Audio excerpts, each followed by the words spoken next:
Okay, today I'm kind of excited. I got in some more parts that may finally solve the problem. So on our Slant 6 Duster, I've been using the factory bulkhead connector and then 3 other kind of grounded parts to get wires in and out. So I was looking at how to get some more circuits in and out of this. I took it out of the Dart to make life a little easier here.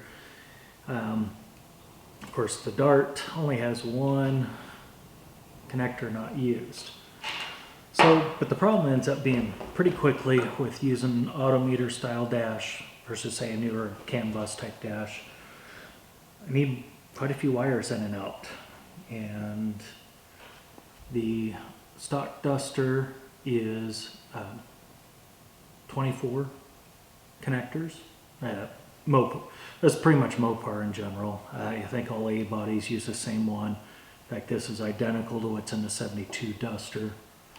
But yeah, it's just kind of a crude one. These are indexed such that this only fits on this particular one. There's different connector, different keyway for a middle and over here. So yeah, I was trying to find a solution that would fit through a factory hole and allow some more connectors. Now I already had, this one here is a Weatherpak connector, bulkhead connector. I think most all of your Jags, all the performance ones would sell this one. Painless wiring. In fact, this one might be, no, this is on American Auto Wire, but Painless sells the same one. Now the Weatherpak is pretty nice. You guys probably already have connectors for Weatherpak.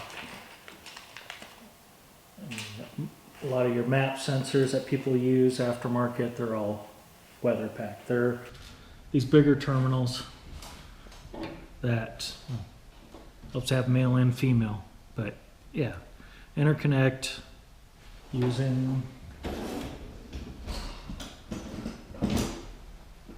use proper crimp tools. You will appreciate it if you do that. But yeah, these seals get crimped on, go in, snap into place, and then if you're really being careful, there's also locks to hold this in, which is huge improvement over these factory ones. So one problem I've run into more than once is when I've taken these off, put them back in, if I had to do anything with one of the connectors, during reassembly, one of the 2 sides inevitably pushes through because I didn't get the little lock tab bent back quite right. You can get replacement connectors for these. In fact, I have a good sized pile over there, and it fits, same connector fits a lot of the other plugs throughout the car, like those guys.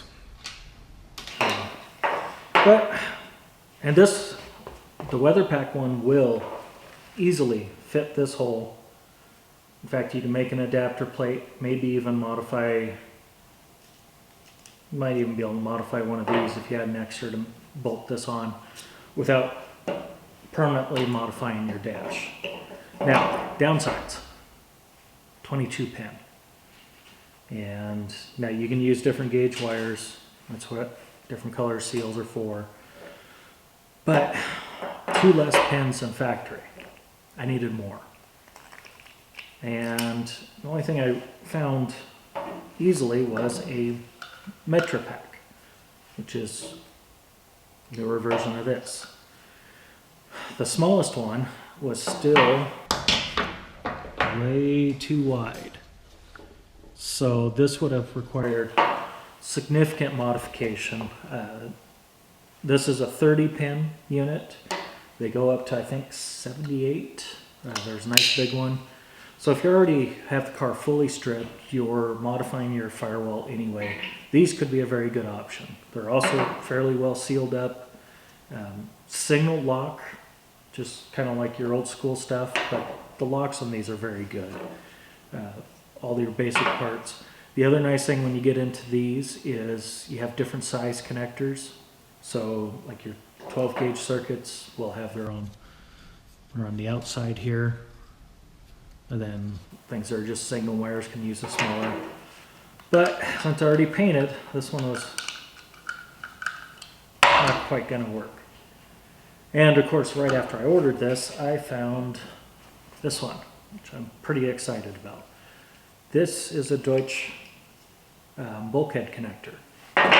So you also should be familiar with the Deutsch connector. They're getting to be pretty common in a lot of things, industrial stuff, a lot of car sensors, and so these are also push connect, much nicer engineering here than any of the older generations. But the other part where I was excited is, if you look at the size of this,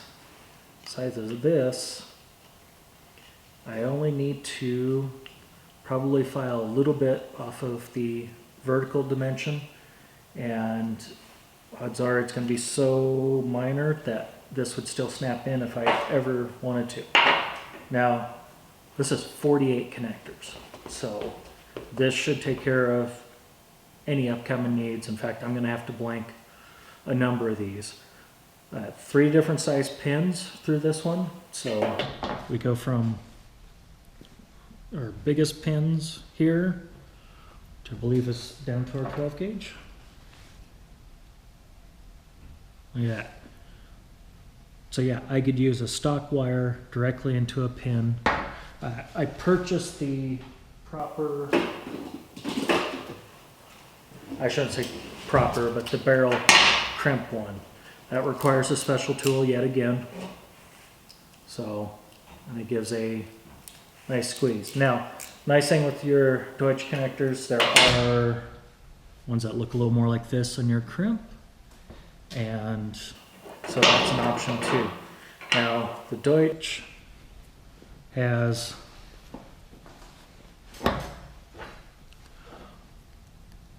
locking tabs within it. And then on top of that, there's a locking plate which allows those, or shouldn't say allows, prevents those tabs from ever moving again. So these are very secure, watertight through the back. High quality connector. So anyway, next part of the process, I'll show you guys kind of fitting this up, because this will be the inside of the car. Has real nice built-in gasket. Of course, so is your Metri Pack and Weatherpak, versus virtually no gasket. I mean, we can see light through this horrible thing. Junk. So, and then I start moving some of these wires into here, factory wires, and then I'm also going to take some of like the auto meter wires, run into here, and probably run the Haltex CAN bus wires directly through this, and yeah, be much cleaner installation. So, okay, so the finished product just required a little bit of filing, and then drill in 4 holes, get it mounted, and of course I'm not going to show with all the wires because that's going to take quite a bit longer, but that's about how she'll fit, and I don't think most people noticed a difference. So, all right, thanks for watching.